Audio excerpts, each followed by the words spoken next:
They are back. It's time for Red America Radio. Straight up conservative talk for today's red-blooded America. With the host of Behind the Headlines, TV's Karen Turk, and Dr. Chris Metzler, political commentator and best-selling author. Making radio great again. Red America Radio.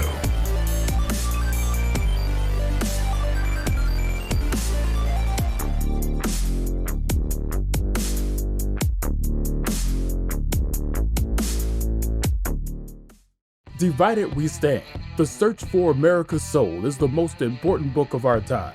Best-selling author Dr. Christopher Metzler answers, "What the heck is going on, America?" Divided We Stand is a funny, fast-paced, razor-sharp, savvy critique of the state of our union and the disastrous reign of Barack Obama. Political lion slayer, red-blooded conservative Dr. Metzler offers inspiration and a positive message to America. The way to fight back and win is principle, conviction, and a wicked sense of humor. Welcome back to Red America Radio. We're back this week and we have a couple of changes. Chris is actually off today. I'm not Chris. You're not Chris. So okay. I'm joined by my good friend and co-pilot, Julio Gonzalez. Welcome. And we have a special guest. We do have a special guest. Say hi, Iggy. Hold on. Iggy's with us today. Iggy's with us today. So Iggy's going to try to be quiet and be on my lap, but Iggy might have a lot to say about Joe Biden. We'll have to see how that goes. Iggy is real. Very, very real. Is Iggy a Republican? Of course. Okay. Absolutely. You know, she is following some questionable people on Instagram, though. She does have her own Instagram, which is @IggyTurk, if anybody wants to follow the dog on Instagram. But I have been questioning some of her choices and the people in Hollywood that she's following. Well, listen, Iggy, let me say this. If Biden becomes president, we can no longer deduct animals as service animals for tax purposes. So I think it's important for Iggy to know this. Well, that is important because Iggy actually is, Iggy is an emotional support animal, which is a little bit different than a service dog, but I actually have a qualified letter as an ESA that she is an emotional support animal. Well, that's good. So now, currently under our current tax law, that would serve as a tax deduction. Under Biden's proposed tax law, Iggy, no tax deduction, sorry. Oh, that's really good to know. So what kind of deduction do I get? You know, you get the training, the feeding, you know, the pads. I think you have a pad out there somewhere. Right? I do. She is pad trained. She's getting there. She's a little aggressive with women, though, as we saw earlier. Well, so is Biden. Yeah. They have that in common. Yeah. Very good. And what do you think about this whole Biden thing? What I'm not surprised about is all of a sudden now the Democrats have come forward, and all they keep saying is that President Trump didn't react quick enough to the coronavirus crisis. And it's driving me crazy because remember, the president went on the advice that he was fed by Dr. Fauci in January and February when Dr. Fauci said this whole thing was no big deal. And he was following people that really are on their side of the aisle that were giving him advice. And now they have the balls to say that he's at fault? Karen, we're in Palm Beach, and you've been here a long time. Yeah. I've been here a long time. Do you remember in 2004, 2005 when we got hit with 3 hurricanes? Yeah, I definitely do. Of course I do. And do you remember that we hadn't been hit here with a hurricane in 50 years prior to that, and then we get 3 direct hits? Yeah. Overnight. Francis, Wilma, and what was the other? No, was it Francis, Wilma? Wasn't there one more? I don't know. Or were those 2 separate ones? I think they were all named after Coke's ex-wife. Wasn't that there? Or did it's very say possible. That? I think he said that. But my point is, remember when it hit us that we didn't have any power for 30 days, we didn't have any food for 30 days, we were going to the fire departments for water. It was a catastrophe. We were shut down for literally like 60 days, and then the next one came out of electricity, water for the next 60 days, right? It's like, but now we get hit by a hurricane, and it's like, okay, the next day, power's up, gas up, everyone has generators, and you know, it's kind of the same thing, I think, Karen. So you think that it was just because it was like the first go-around and nobody knew how to handle the crisis that it became overblown and a lot of things were done that wouldn't be done if we were to do it again? Well, I think so. I mean, I think every country is saying that same thing, right? I mean, not just the United States. How many? Every country. Yeah. Even Iceland. Yeah. Even Iceland has a pandemic, right? Yeah, yeah. And I think we're all learning. I think we're learning from each other. I think we're learning from each country who's been successful, who's not. I mean, I think we're also learning as Americans what we're willing to put up with, because I think that there are a lot of people, even people that were really on board with the lockdown and who were afraid of the virus and who were scared for what was going to come. A lot of those people within the last several weeks, including friends of mine that are Democrats, are saying, you know what, enough's enough. Like, we have to send our kids back to school. I got to get back to work. I don't want to wear the mask anymore. What's with this national mask mandate? It's too much. I think, and not only as a country did we learn, but we learned state to state, region to region, right? Mm-hmm. I mean, look, Georgia never shut down. Florida pretty much stayed open. New York never opened up. I don't feel like we stayed open in Florida. I mean, I know that there's, compared to other states, and I just got back from New York, and, they're just starting to get back to a sense of normality up there, which is very slow going. But I felt like we were really locked down here in Florida. And I know in comparison, maybe we weren't, but it took a really big toll on a lot of families that I know, especially with the school shutdown. This whole homeschooling thing is driving people crazy.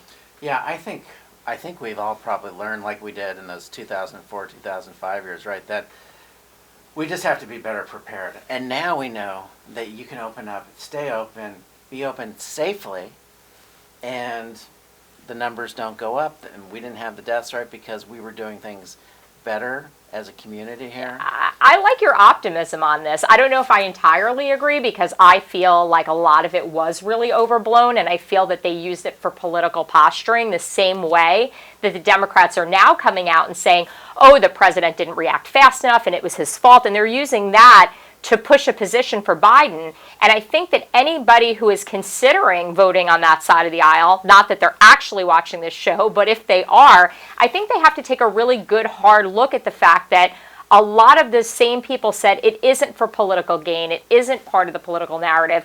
Well, now it's right in front of you, and it is part of the political narrative. And how do you feel about that? How do you feel about this virus being used to get a candidate into office to be used for posturing? Because that's what they're doing. Well, as a country, I think we're divided on everything. And I do think that President Trump was probably right from the very beginning. His first intuition was to just stay open. I know. Just keep going, and we'll figure out how to be safe. We'll figure out how to cure this. We'll come up with a cure for this. Hydrochloroquine. Yeah. What he said was true. So I think his intuition was right. Look, the reason we didn't shut down during smallpox, right? And what were the other viruses? There's been The Spanish flu of 1918. Right. Why didn't we shut down then, Karen? Yeah. Why? Because we didn't have media. Right. We didn't have media. It was a totally different world. It really was. It was the media that shut us down, right? And in those other times, we didn't shut down. We just all right, a few people died. And I don't take that unseriously. Right. I take it seriously. But the reality is we just stayed open. We kept going. They didn't trash the economy. I mean, the fact, I still think that a lot of this was used against the president, because you and I have talked a lot on this show and on other shows about the tremendous wins that Donald Trump was making as far as the economy and the things that you were seeing as a national tax reform expert in just the way that the American economy was thriving under this president. And all of a sudden it was an opportunity to kind of, throw some darts at that. Karen, I remember when the stock market was at 7,000. It's at the highest all time. It's close to 30,000. It's insane. It's right? crazy. During a pandemic. And what happened with the jobs? It was a V, right? Oh, yeah. Way down.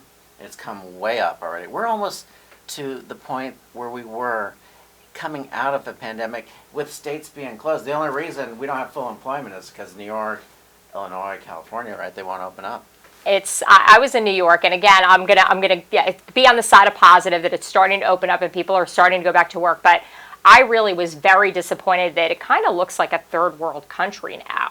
And it's not the New York that I remember. It's certainly not the New York under Giuliani. And we all know that Dr. de Blasio, that Mayor de Blasio has really done a crappy job as mayor. I think that that's impossible to debate.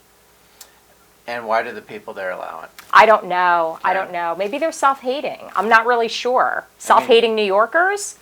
But Karen, what did it say here in the paper that 1,000 people per week come to Florida from New York? Yeah. They're not coming here because it's hot as heck right now. No. Because it's humid, right? They're coming here because their taxes are too high. They're tired of seeing the garbage on the streets and the homeless people and seeing the city that they love deteriorate right before their eyes. Well, think about it.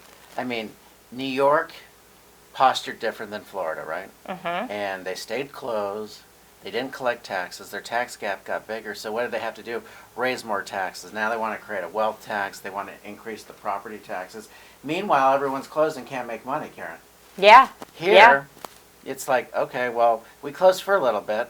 Right, we got to get back to work. Governor DeSantis said, hey, listen, let's just open back up. Yeah. And we did open back up. And I think it's night and day. You were in New York. You saw the difference, right? Yeah, I saw a big difference. And I love New York. It's one of my favorite places. And with that being said, I don't know if you saw the episode last week, but Chris and I actually interviewed a woman. Her name is Shannon Wright, and she's running for mayor of the city of Baltimore. And you want to talk about a city that's suffered under Democratic leadership. Baltimore is definitely one of those cities. And we talked a lot about what she's going to do to bring jobs to Baltimore.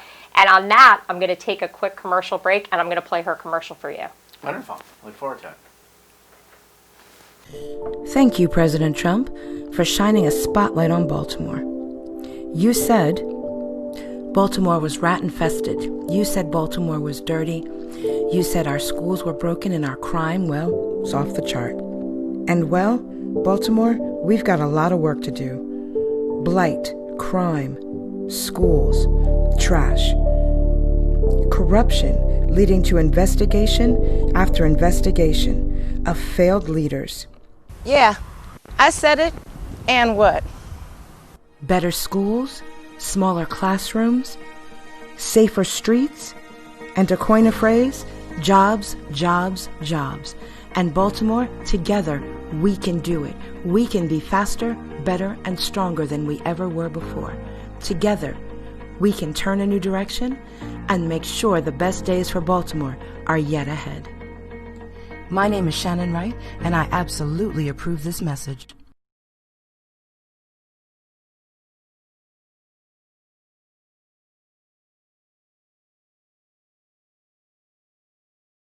Divided We Stand. The Search for America's Soul is the most important book of our time. Best-selling author Dr. Christopher Metzler answers, "What the heck is going on, America?" Divided We Stand is a funny, fast-paced, razor-sharp, savvy critique of the state of our union and the disastrous reign of Barack Obama. Political lion slayer, red-blooded conservative Dr. Metzler offers inspiration and a positive message to America. The way to fight back and win is principle, conviction, and a wicked sense of humor. In the days of clickbait news and salacious eyeball-popping headlines, you must delve behind the headlines.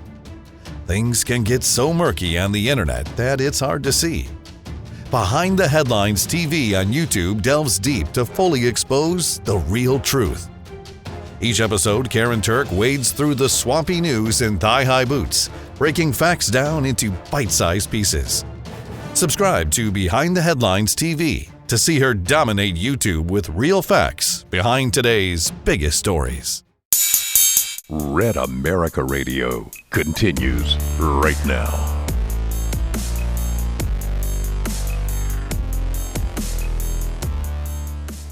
Now we're back with Iggy. Iggy? We're back with Iggy. Iggy's still here. Iggy's still here, getting ready for the commentary. Iggy's concerned about Biden losing the... She is. She's really concerned. She only entered this world a few weeks ago, and she has a lot of concerns about America in general, about politics, about the way things are headed, and about her rights and her freedoms, because she wants to live in a free America. Well, we have a way it can go either way in about 2 months, right? That's true. I mean, really. I don't know. I think that Donald Trump's got it in the bag. I mean, I'm all Trump 2020. I think we have this. Are you not as optimistic as me? I'm cautiously optimistic. Cautiously optimistic. But listen, there's ways to steal the election. I mean, I haven't got my mail-in ballot, have you? No, but I will be voting in person. I will do anything that I have to do to vote in person, because I don't believe in mail-in ballots. But where is yours? Where is my mail-in ballot? Yeah. I didn't request a mail-in ballot. But aren't they sending them out anyway? They might be. I don't know. I've heard so many different things. This whole mail-in ballot thing was driving me crazy. The postman's going to bring it to your door? I think the postman could Trump be sign on your responsible, door? right, for throwing them in the garbage. Or selling them? Absolutely, 100%. I think that people, I don't think that there's a way to monitor this. I don't think everybody's an upstanding citizen. I don't think that we've ever dealt with this many mail-in ballots before, and there's going to be no way to be able to count them and regulate them. There's going to be a really big issue. But this is all about how the Democrats are going to steal the election. I did a whole piece on voter fraud on Behind the Headlines TV a few weeks ago, and it was amazing to me that, we have all these people out there, the mainstream media saying there is no voter fraud, there is no voter fraud. Well, I broke down the cases of voter fraud, and there were 1,071 cases that we found of voter fraud, and a lot of them were perpetuated by people that were in positions of the Democratic Party who had political power. And they were manipulating and rigging these elections. So to say it's not happening is a bunch of bullshit, because it's happening. It's not conspiracy. You know what? People want to call me a conspiracy theorist. Go right ahead, because the conspiracies that I talk about are actual realities, whether you like it or not. Well, I agree. I mean, it's clearly night and day. I mean, it's out there in the news. It is. But if you're watching the mainstream media and you're watching the mainstream news, you're not going to get it. That's why we have to turn to, other mediums like America's Voice News, which we like a lot. I know you're a big fan as well. They're reporting responsibly, and they're out there, and they're advocating for, America. Well, thank goodness that media is changing, right? It's turning to social media, it's turning to podcasts. I don't know, is anyone watching any of the stations anymore? No, and I think that's why they're so desperate. I think that's where the desperation comes from, and I think that that's why they have to continue to drive this almost soap opera kind of spectacle, is to get the eyeballs that they can get with that kind of content. But they don't get the eyeballs anymore.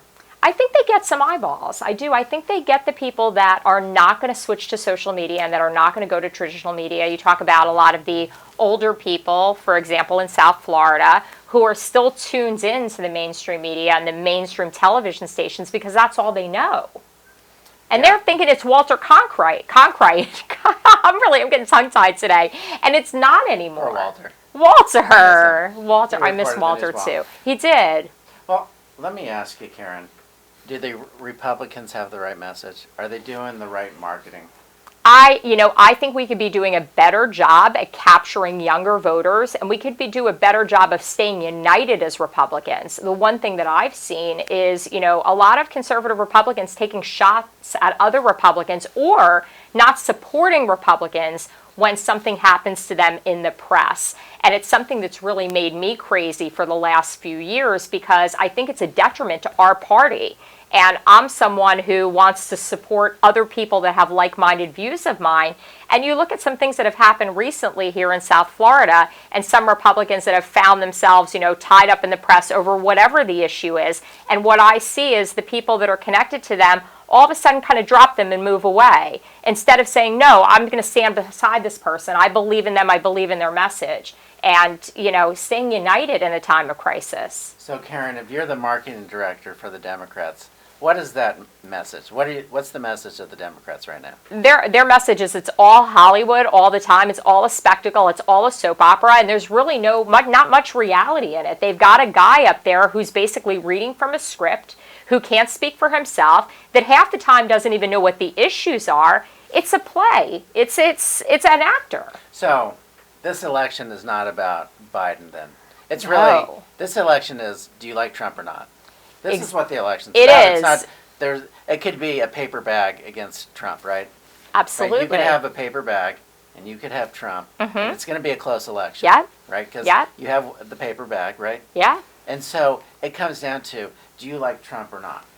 Right? That's what it comes down to. So, can Trump do a better job with his likability? He is who he is, right? He is who he is. Show a little more compassion, or do you think that it just is what it is, and we'll see? I think at this point you've got these people that are just going to be Trump haters no matter what. So and that's what the election's about. I agree with it. That's what the election hate or Trump, about. Right? I do, and I also it doesn't matter who this person is. I know. This could be a glass of water, a paper bag. True. That's who it's.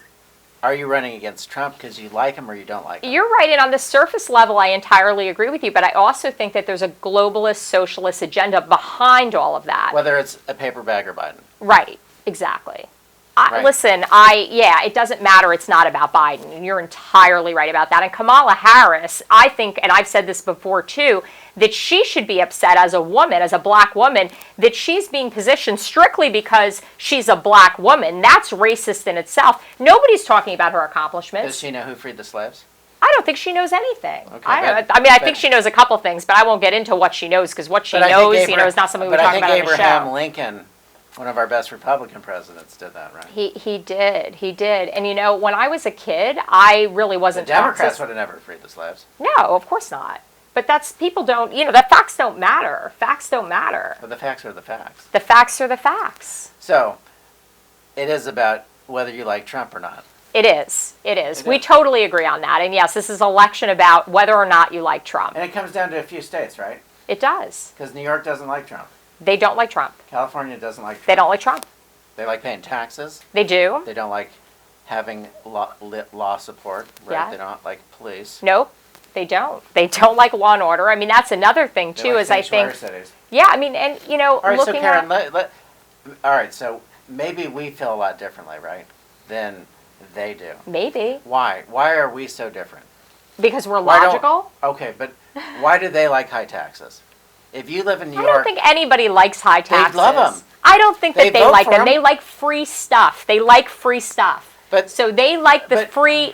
If it's free, it's for me. If you go up to New York and you turn on, I think it's now like the Spectrum One channel, which is like that New York channel. You turn it on, everything's about what free programs they have, free lunch in the park for anybody who wants it, free this, free that. So the wealthy people in New York are paying for that. And they're like, that's their way of giving back. Is that what it is? I think so. They don't understand that saving the taxes, giving the money. I don't know. I think you're giving them a lot of credit. I think there are a lot of people that aren't happy but just don't know how to get out or are so in their own little bubble that they don't get involved in the issues that really matter to them and they're not electing the right local officials. Okay, so I go back to my point. Are we doing a good job as a party? No. Getting that message out. I don't think we are. On a local level, I don't think we're doing the best job that we can do. And I think we could be doing a lot better job. And that's why we have to continue to back these great local candidates, whether it be Shannon Wright, whose commercial we saw, who's running for the mayor of the city of Baltimore, or any of these other candidates. I think we have to get behind them and we have to start local first, start close to home, and then branch out. And maybe we can find a way to do it. And maybe we can't, remains to be seen. But isn't there an easy message here? That we're just not getting across? Trump 2020? Well, I mean, make America great, keep America great. But if you had a choice, and this is for millennials or for wealthy people, do you want to pay more taxes and have the government use that money? Or do you want to pay less taxes and you use the money? Yeah. And that gets in. So, I mean, is that a hard one to sell? It's not a hard one to sell. Because Biden said, I'll take the taxes up, I'm going to double them. Do you want to know what? I think you should run for president. I'm going to say Julio Gonzalez for president 2024. I don't even want to run for president of my community. I know. I understand. And it's you know what? It's a difficult position to be in, and that makes a very good point too, is that our president is in a really difficult position, and it's almost no matter what job he does, if he does a fantastic job and he revitalizes the economy, if he reacts quickly to coronavirus, if he does everything he can possibly do, they're still going to take shots at him. Well, there's no question. So, again, back to my, point. He's running against no one. True. Trump is running against himself. Very true. Right. So what's the messaging then? All right, I'm going to give you a new job. You ready? Okay. Yeah, I'm ready. You're running the Trump campaign. You're running the marketing. All right. What are you doing? I guess I gotta get more of a message out about all the positive wins he's had, because he really has had a lot of positive wins over the past 4 years. How do we do it? We start educating the American public on shows like this and other shows and alternative media. And we just got to raise our voices and be as loud as possible.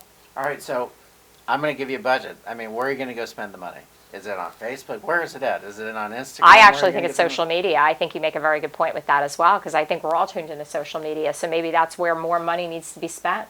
But then again, we can't trust social media because that's being run by people who are censoring conservatives, and who knows how that message is going to be seen. It's a conundrum. All right, but if you had a budget of, say, $100 million, how are you spending it? Like, where are you putting the money? I would put the money, I would put part of the money into social media, but I would also put the money into alternative news outlets. But I almost think we need to reach the American public directly. I think more rallies, more gatherings, all the things that the coronavirus is stopping us from doing. Think about the presidential debates. That's how you get a message across. So I think we have to be in the face of America, and I think that the Democrats are using the coronavirus to prevent that from happening, and I hate to say it, but they're succeeding. Karen, I want to have a bet.